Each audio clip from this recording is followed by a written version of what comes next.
Hey guys, so this week is Banned Books Week, and it's probably one of my favorite weeks of the literary year, because I firmly believe in not banning books and censorship and all of that stuff.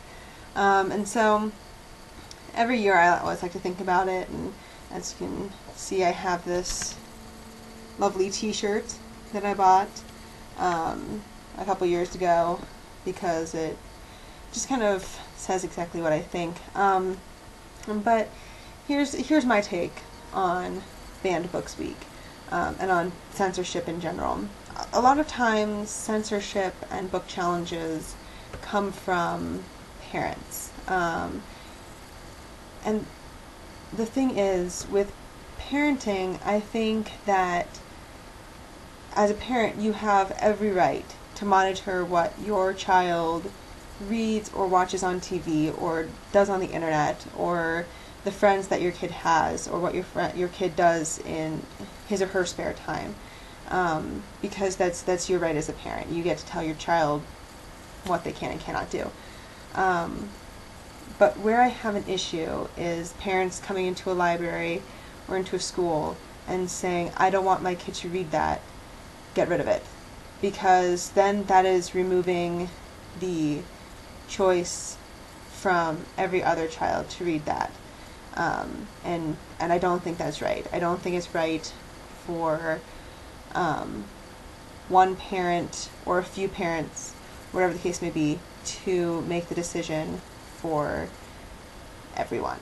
I was lucky as a kid. My parents never told me I couldn't read something.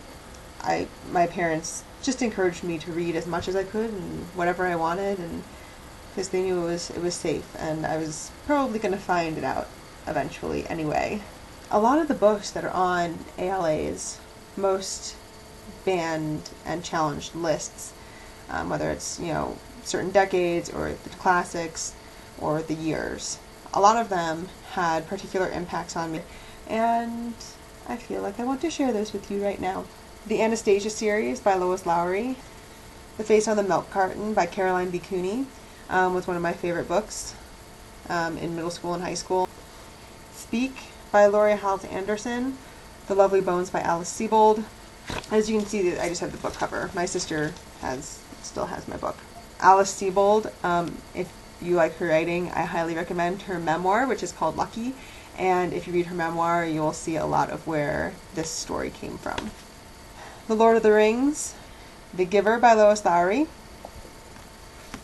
Fahrenheit 451 by Ray Bradbury, and 1984 by George Orwell.